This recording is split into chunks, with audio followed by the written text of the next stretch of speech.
여러분 왜 교회를 영적인 가족이라고 할까요? 생각해 보신 적 있으세요? 영적인 식구다, 영적인 가족이라고 하니까 이제 그렇게 생각하지만 이유가 있습니다. 여러분 가족하면 뭐예요? 무엇이 서로 이루어지기 때문에 가족이라고 하죠? 예, 식사를 같이 하잖아요.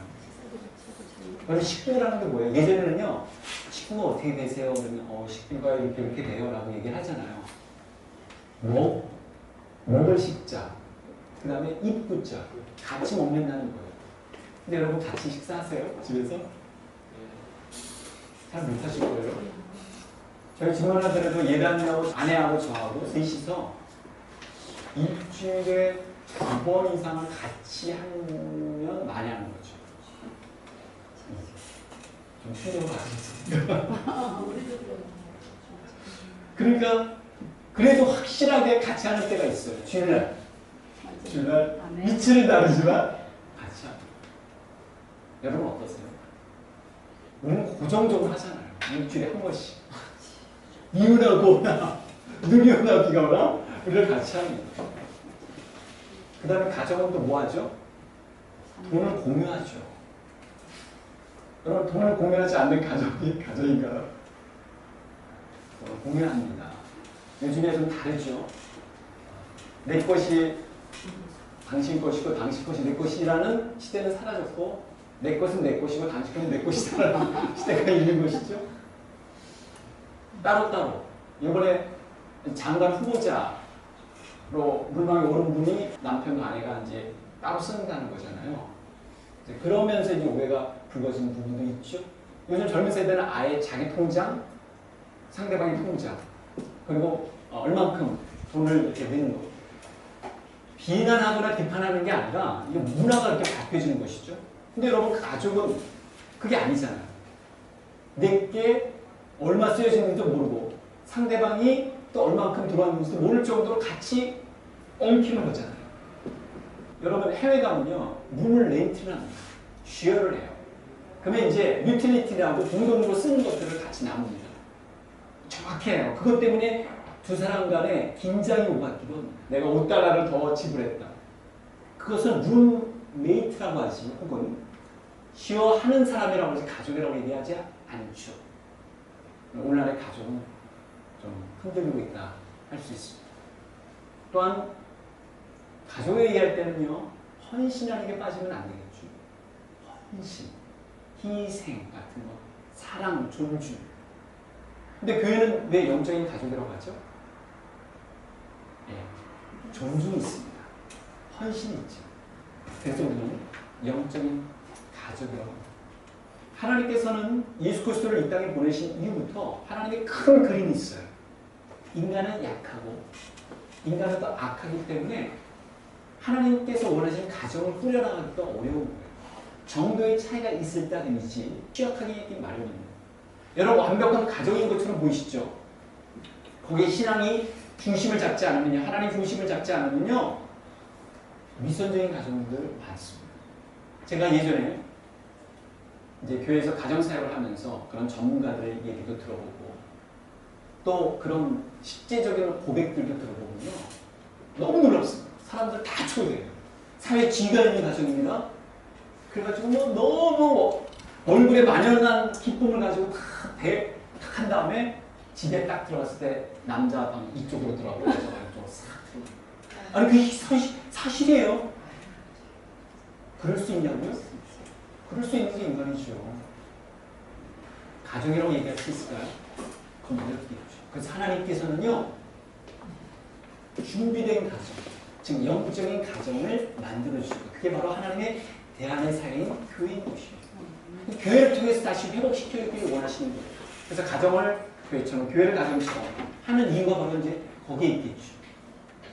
여러분, 하나님께서 우리로 하여금 가정으로 불러주신 것은 굉장히 놀랍습니다. 그리고 사실 초대교회, 신약의 속의 교회는요, 가정에서부터 시작했다고 해도 과언이 아닙니다. 가정 안에서 모였고요, 가정처럼 생활했습니다. 그래서 오늘 우리가 읽은 이 본문이 등장한 것이죠. 신앙생활을 처음 한 분들이 여러 가지 이제 의구심을 갖거나 아니면 궁금한 것들이 많은데 그 중에서 한 대부분 이런 부분이에요. 어떻게 이룰 수 있을까? 아니 이건 공산주의 사회에서나 일어날 수 있는 일 아니에요. 여러분 공산주의 사회에서는 일어나지도 못하죠. 거기 강압적인 게 있지 않습니까? 자발적으로 일어나는 게 아니잖아요. 인간의 악함을 너무나도 나이브하게 생각한 것이죠. 인간에는 소유욕이 있단 말이에요. 갖고 싶은 것이 있단 말이에요. 어릴 적부터라도 배우지 않아도 말이죠. 그때는 어떻게 풀어집니까? 그것이 하나님의 은혜 없이 하나님의 사랑 없이 어떻게 그것이 회복될 수 있겠어요. 근데도 불구하고 오늘 우리가 읽었던 오늘 배웠던 첫 예루살렘 교회의 모습은 너무나도 인상적이죠. 너무나도 강렬해요. 어떻게 그럴 수 있을까? 이 본문의 이야기는 사실이 아닌 것처럼 보이지만 사실이잖아요. 그럴 것 같지 않은데 그럴 수 없을 것 같은데 정말 있었던 일이잖아요. 무엇이 그들을 하여금 그렇게 변화시켰을까? 여러분 궁금하지 않습니까? 그들이 사도의 가르침을 받아 서로 교제하고 떡을 떼며 오로지 기도하기에 힘씁니다. 성령 강림 이후에 그들의 변화된 모습은 무엇입니다? 그들이 전념했어요. 무엇에 전념했죠? 하나님의 말씀에 전념했습니다. 사도의 가르침을 받아서 사도는 또 어떻게 했죠? 가서 어떻게 해요?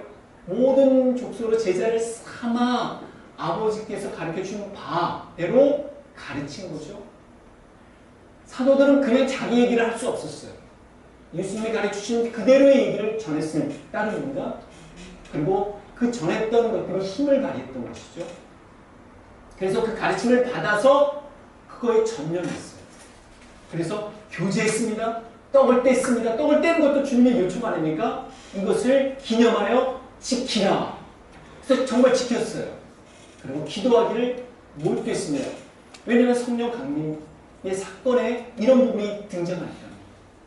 기도했을 때, 기다렸을 때, 기대했을 때 성령 강림이 임하셨고 그리고 그들의 삶에 변화가 찾아들었습니다. 우리가 분위기라고 하잖아요. 새로 문화라고 하잖아요. 실제적으로 그런 분위기가 있었고요. 그런 문화가 형성됐습니다. 근데 어떻게 이렇게 서로 강력한 응집력과 결속력을 볼 수 있었을까요? 그리고 심지어 자신의 소유물까지도 이렇게 내놓을 수 있었을까? 이 자본시대에 살고 있는 우리들로서는 굉장히 놀라운 충격이 아닐 수가 없습니다. 근데 교회 생활을 오래전부터 하셨던 분들은요, 이 본문 가운데 일정하게 교회 안에서 이루어졌던 것을 기억하고 있습니다. 그래서 한국교회가 이렇게 여기까지 성장해 온 것이죠. 근데 여러분, 그렇다 하더라도요, 이스라엘 백성들의 경우에는요, 소위 어드밴티지가 있어요. 우리가 홈 어드밴티지라고 그러죠. 홈 어드밴티지는 뭐라고 그래요? 국가 대 국가 경기랑 한국에 사면 한국 사람들이 막 응원하면 힘을 발휘하게 되는 것이죠. 용기를 얻게 되는 것이죠. 그리고 홈 어드밴티지는 뭡니까? 우리가 익숙했던 것들, 이런 우리가 잘하는 것이죠. 여기도 홈 어드밴티지가 있는 거예요. 어떤 어드밴티지가 있죠? 이스라엘 백성들은요, 개별적으로 파편화된 삶을 살지 않았어요. 개인주의의 삶보다는 집단적인 삶에 익숙했습니다. 그러니까 그들이 이스라엘 백성들의 첫 출현을 한번 보세요. 히브리 백성들이 집단으로 움직여 나가잖아요. 그러면 집단적인 생활을 합니다. 그들은 집단 생활에 익숙해 있어요. 그러니까 함께 모이고 함께 결속하는 데 있어서는 다른 어떤 민족보다도요 강합니다. 그 전통은 지금까지도 이스라엘로 내려오고 있죠. 또 하나는 뭐였죠? 그들의 구약의 율법에 있어서의 동기부여입니다. 그들의 또 실습이고 행위예요. 여러분, 그 당시 이스라엘 백성들이 성전에 모여서 같이 이렇게 나눴을 때 그들은 완전히 그 당시에 몸에 익숙해 있던 문화로부터 단절됐다고 생각하지 마십시오. 그들은 여전히 구약에 있는 전통을 지키고 왔던 사람들이에요. 하나님께 드리는 번제라든가 그런 제사들 중에 화목제가 있어요. 화목제는 뭐냐면 하나님께 제사를 드린 다음에 드린 그 제물의 나머지를 성도들과 함께, 이웃들과 함께, 가족들과 함께 먹는 거예요. 제사과 함께. 말하자면 식탁의 교제를 갖춘 것이죠. 우리가 애찬식과 성찬식이 초대교회에 있어서 같이 이어진 것처럼 말하자면 성찬식과 애찬식이 같이 이루어졌다, 병합됐다고 할 수 있겠습니다. 그렇게 함께 모이고 함께 식사를 나누는 것들이 그들에게 굉장히 자연스러웠던 문화적인, 종교적인 배경이 있었던 것이죠. 그리고 또 하나 중요한 게 있어요. 제자들은요, 예수님께서 곧 오실 것이라는 그 메시지를 상당히 카이로스적인, 즉 질적으로 받아들인 게 아니라 크로노스죠. 지금 시간적인 것으로 받아들였어요. 곧 주님께서 오실 거야. 머지않아 주님께서 오실 거야. 그러니 우리는 준비해야 돼. 기다려야 돼. 마치 이제 한창 우리가 2000년도 때 또 2010년도 때 주님께서 오실 것 같은 조짐들이 막 보이니까 막 준비해야 되겠다라고 했던 분들 있지 않습니까? 굉장히 그런 부분에 예민했던 분들. 그렇지만 주님께서 오시지 않으셨죠? 주님의 때에 오신다는 것을 우리는 알게 됩니다. 그러나 그 당시에 많은 제자들은요, 주님께서 머지않아 오시기 때문에 마라나타, 주 예수 어서 오시옵소서, 그 신앙 가지고 살았기 때문에 굉장히 긴박하게 살았습니다. 급박하게 여러분, 만약 다음 주에 이 세상에 종말이 온다면 사람들이 변하면 어떻게 살아갈까요? 확 바뀔 거예요. 어떻게 바뀌죠? 뭐 우리가 생각할 수 있는 방향으로 바뀝니다. 그 다음에 제자들이 그런 생각을 갖고 있었던 터라 처음 이제 제자들이 된 이들은 어떤 마음을 가졌을까요? 주님께서 곧 오실 건가? 오시니 그것을 어떻게 해야 될까요? 준비해야 되겠죠. 그러니 자기가 지금까지 살아왔던 또 소유해왔던 것들이 어떤 의미를 가질까요? 상대화되죠. 절대화되는 것이 아니에요. 그냥 별로 의미를 부여하지 않는 거예요. 그러니까 오히려 준비해야 되겠다. 기다려야 되겠다. 맞아야 되겠다는 마음을 더 가질 수밖에 없겠죠. 근데 그런 배경이 사실은 있습니다. 근데 그렇다 하더라도 그들의 모습은 굉장히 놀랍습니다. 그들이 그렇게 할 수 있었던 배경이 있어요. 우리가 말씀을 쭉 한번 묵상해보고 그 전후 맥락을 1장, 3장을 쭉 우리가 보게 되면요. 분명히 성령님께서 우리에게 이런 통찰을 주실 거예요. 뭐냐면 그들이 회개했기 때문에. 회개했기 때문에. 여러분, 베드로의 첫 번째 설교가 무엇이었는지 아십니까? 어디에 초점 맞췄는지 아세요? 회개해야 된다. 너희가 이 패역한 세대에서 구원을 받으라. 이게 핵심이에요. 사도행전 2장 40절에 나와 있습니다. 너희가 이 억울해진 세대에서, 억울해진 세대 가운데서 그 다음에 너희가 구원을 받아야 된다. 그래서 뭘 얘기했어요? 예수님께서 바로 너희를 위해서 오셨다. 너희가 저버린, 너희가 소홀히 여긴, 너희가 업신여긴 그분을 바로 주와 그리스도가 되게 하셨다. 구세주가 되게 하셨다. 그래서 찔림을 받잖아요. 집단적으로 이지매를 당, 집단적으로 소홀히 여긴 예수님을 주님께서 높이셨다니 얼마나 엄청난 충격입니까? 그럴 사람이요. 언제 변하죠? 제가 지난주에 한번 말씀드린 적 있죠. 사람은요, 큰 깨달음을 가졌을 때 변합니다. 정말 이스라엘 백성들은 자신이 못 박았다, 방조했다, 방임했다는 것을 알게 됐어요. 예수님께서 십자가에 못 박이 돌아가셨을 때 내가 바로 주인이었구나. 내가 돌을 던진 자였구나. 내가 로마 군병이었구나 하는 것을 알게 돼요. 이게 참 놀랍습니다. 그러면서 어찌할꼬 회개하여 하나님의 은혜를 입으라. 그래서 그들이 집단적으로 회개를 합니다.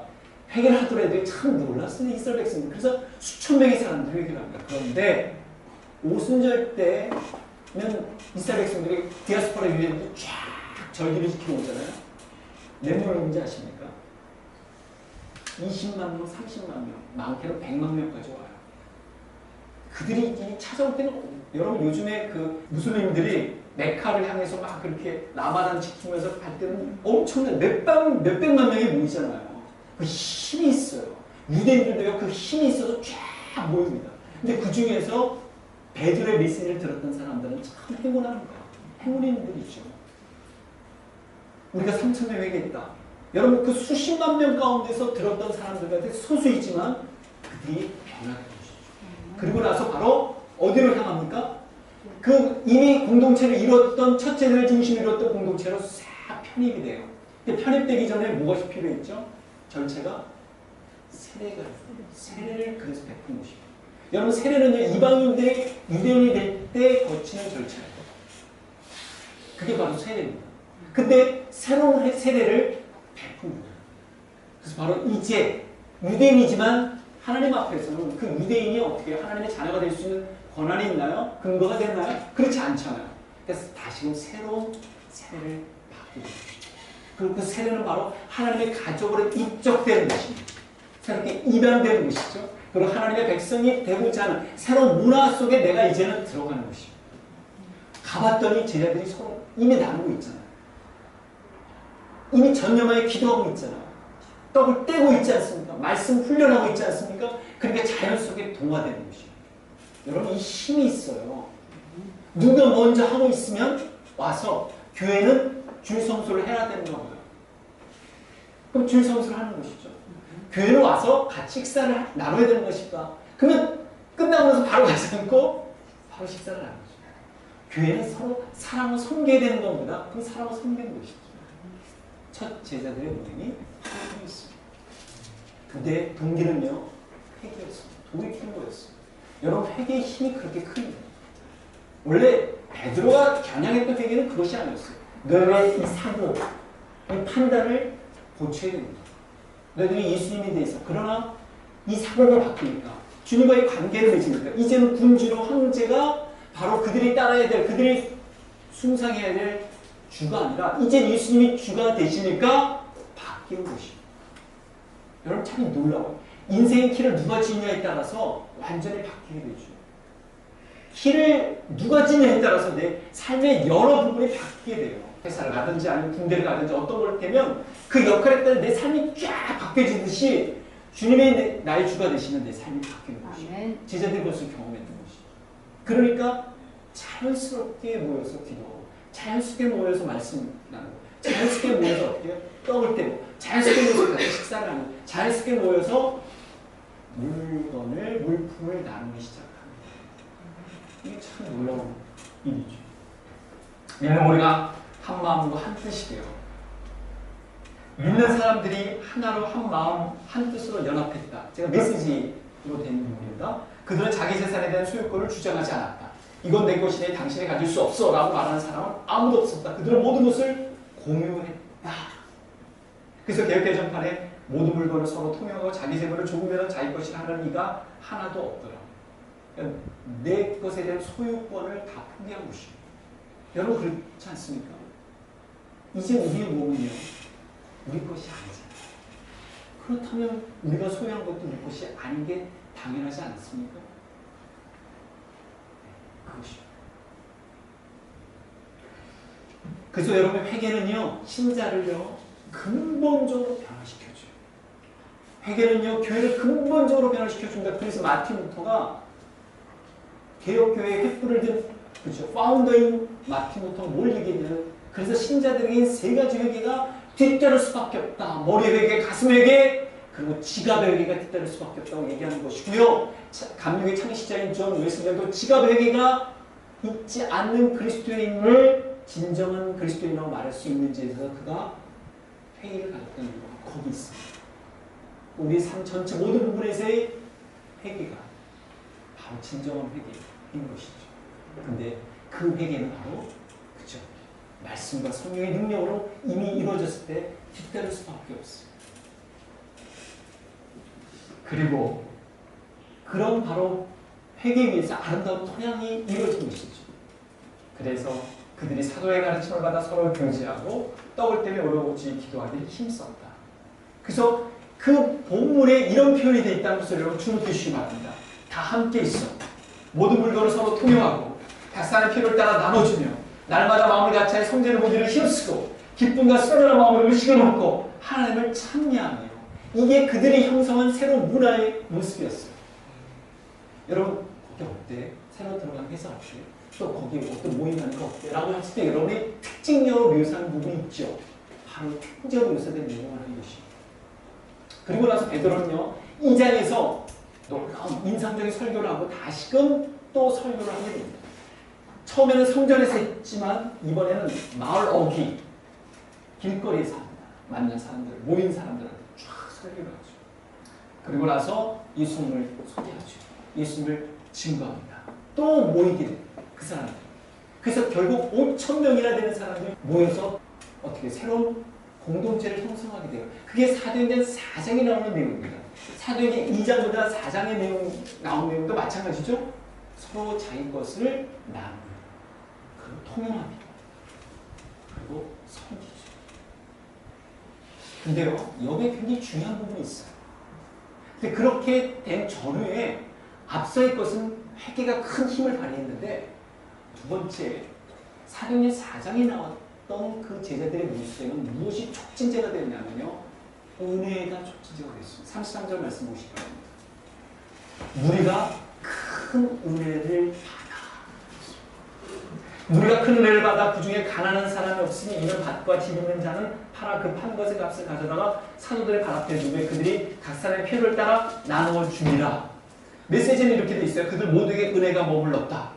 그래야 그들 가운데 궁핍한 사람이 단 한 명도 없었다. 인과관계가 있는 식의 설명이죠.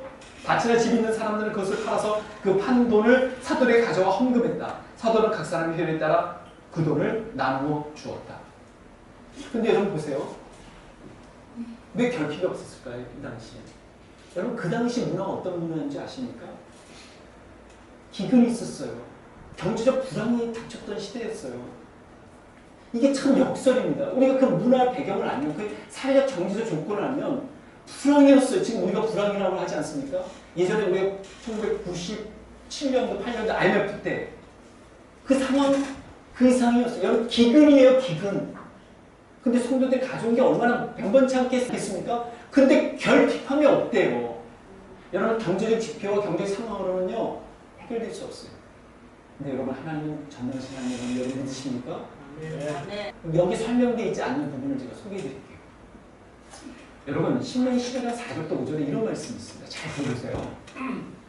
내가 만일 내 하나님 여호와의 말씀만 듣고 내가 오늘 네게 내리는 그 명령을 다 지켜 행하면 네 하나님 여호와께서 내게 기업으로 주시는 땅에서 내가 반드시 복을 받으리니 너희 중에 가난한 자가 없으리라.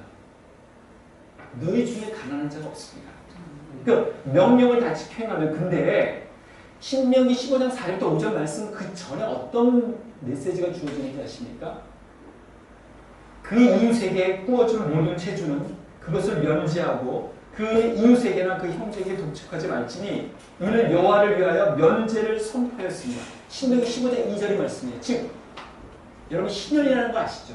네. 50년 되면 다 종도 풀어줘야 되고 빚진 것들도 다 탕감해줘야 됩니다. 근데 이미 그것을 준비시켜서 7년째에도 그것을 주님께 허용해 놓으신 거예요. 7년째 됐을 때 빚진 자가 있으면 채권자는 채무를 시행하지 말아야 된다. 그래서 7년 그 하나님 말씀대로 그렇게 행하면 빚진 자는 그로부터 해방된 것이죠. 여러분 교인들 간에 그 모임들 가운데 그런 게 없었을까요? 채권, 채무 관계 없었을까요? 그 부분을 해결한 거예요. 그래서 가난한 자들이 없습니다. 하나님의 말씀을 있는 그대로 지키면 가난한 자가 없게 된다는 것을 이들은 실제로 실현한 것입니다. 그러니까 물건만 서로 통해온 게 아니라 그런 관계도 주 안에서 회복시켜 나간 것입니다. 그래서 결국 어떻게 됐어요? 가난한 자, 결핍한 자가 없더라. 하나님의 말씀대로 지킬 때 놀라운 축복을, 은혜를 그들이 경험했던 것입니다. 여러분 수도원이 어떻게부터 시작되는지 아십니까? 어디서부터 이 모티브를 형성했는지 알아요? 이 모습, 사도행전 2장, 사도행전 4장에 나오는 모습. 이 모습이 바로 수도원의 전통의 한 모티베이션이 됐어요. 모티브가 됐어요. 또 하나는 뭐죠? 개신교들이 서로 모여가지고 집단적인 하면서 같이 이렇게 섬기는 것들도 바로 이 배경이 나온 것입니다. 그러니까 예루살렘 교회에서 이루어졌던 이 놀라운 사건은요, 놀라운 모습은요, 놀라운 실행은요, 이후의 역사에 많은 신앙인들에게 도전과 영감을 불러일으켰던 것입니다. 여러분, 변화된 그리스도인들의 모습은 의외로 계속 영향을 끼치고 있습니다. 여러분, 오늘날 교회에서는 이런 모습을 가질 수 있나요? 찾을 수 있나요? 적어도요, 여러분, 20년, 30년 전의 교회 모습은요, 이런 모습을 닮아가려고 노력했습니다. 실제로 그랬어요. 발버둥 쳤습니다. 그리고 자기 것을 하고 생각하지 않았죠. 저는 성전을 짓는 것을 그렇게 좋아하거나 이렇게 생각하지는 않았어요. 어떤 사람 중에 하나입니다. 근데 여러분 보세요. 성전이 어떻게 여러분 졌는지, 어떻게 졌었을까요? 말하자면 교회 건물. 거기에는 이런 헌신도 있었어요. 이런 헌신이 없으면 여러분 불가능합니다. 그렇게 어떻게 지어지겠어요? 그러니까 경우에 따라서는 자기가 살던 집에서 전세로 내려왔고 전세에서 월세로 내려오는 경우도 있었어요. 실제로. 근데 그분들이 어떻게 그럴 수 있었을까요? 이 모티베이션이 있어요. 그렇지 않으면 설명할 수 없는 부분이 참 많아요. 내 재물을 내 것이라고 여기지 않았던 사람들이기 때문에 하나님께 드리도록 했었어요. 제가 예전에 부목사 섬겼던 교회에서 이제 큰 성전을 거쳤잖아요. 그때 제가 청년부를 섬겼을 때 청년부에서 나오는 이야기를 제가 들었어요. 저기 충격을 받았어요. 그 얘기하면 우리 청년들은 위험해? 라고 얘기했었던 거예요. 그런 게 한두 건이 아니에요. 청년들은 그래요. 자기가 그동안 이렇게 모아놨던 것들을 정말 소중하게 딱 옥합처럼 드리더라고요. 저라면 못 드렸을 것 같은데 정말 하더라고요. 그래서 정말 위대하구나. 대단하구나. 예전에 청년을 섬기면서 참 그런 에피소드들이 많아요. 이제 단기 선교를 막 떠나잖아요. 그럼 단기 선교를 막 떠나기 전에 보면 꼭 준비를 못한 분들이 한두 분 있어. 못하려고 하는 건 아니지만 하나님이 그래도 채워주실까요? 하고 막 하다가 돈이 없네. 그럼 어떻게 해요? 그 소식 딱 듣면 또 뭐예요? 와가지고 막 기도하거든요. 그게 그날 해결이 돼요.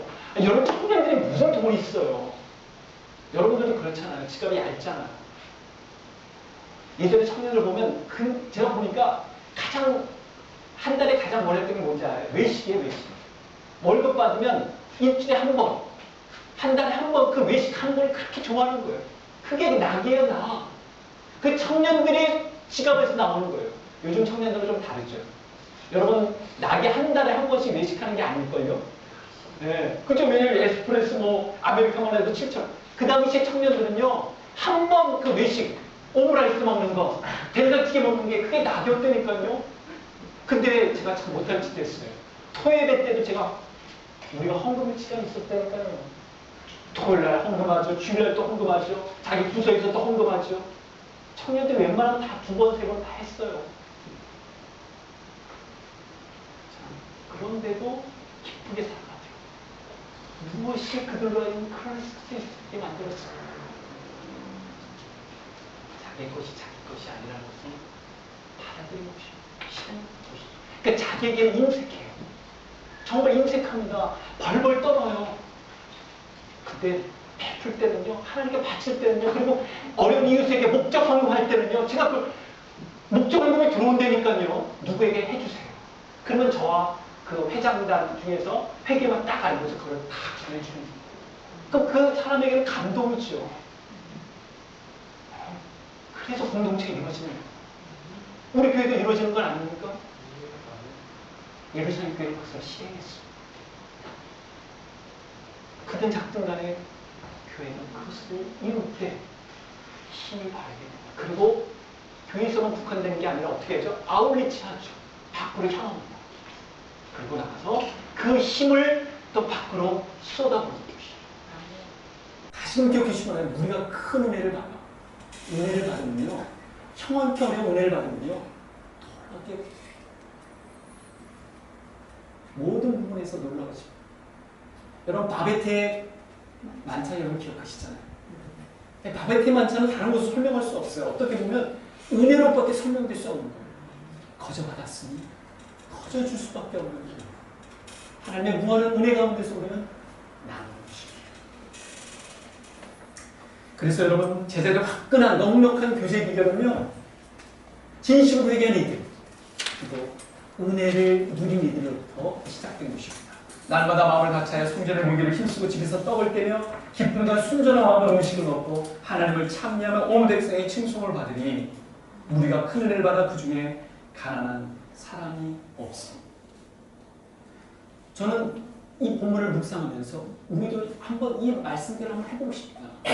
충분한 만큼 하지 못한다고 필요한 만큼 해보고 싶다. 그래서 제가 다음 주에 해보고 싶은 거예요. 여러분 한번 우리가 해볼 수 있다고 생각합니다. 집에서 가장 소중히 여기는 것이 있으면 그것은 바로 다른 사람이 이게 주어질 것이라고 생각하시면 돼요. 또 다른 누군가 우리 바로 가족 가운데 주어질 수 있으니까 주님 제가 눈 딱 감고 이건 제 것이 아니라 생각하고 하겠습니다. 정없으면 여러분 한 달 동안 저를 사용해 주세요. 라고 하셔도 될 것 같습니다. 그래서 우리가 다음 주에 한번 해보려고 합니다. 매주 하는 거 아니에요. 여러분 오해하지 마시죠. 다음 주에 해보려고 합니다. 그리고 우리가 또 12월 달에 한번 해볼까요? 크리스마스 때 우리 주님께서 우리를 위해서 아낌없이 주셨으니까 우리가 또 한번 해보는 거죠. 여러분, 저희들끼리 그렇죠. 우리들끼리 공유하는 것이죠. 12월에도요? 12월에도 한번 해볼까 생각합니다. 여러분, 우리가 직접 그러나 소박하게나마 해보고 싶은 정말 이 사도행전 2장 4장에 나타난 예루살렘 교회의 그 모습, 그 훈훈한, 그리고 뜨거운, 그리고 넉넉한, 그리고 화끈한 교제의 표를 우리도 한번 정해보고 싶습니다. 성령께서 우리 가운데 어떻게 역사하시는지를 한번 기대하고 싶습니다. 기도하겠습니다.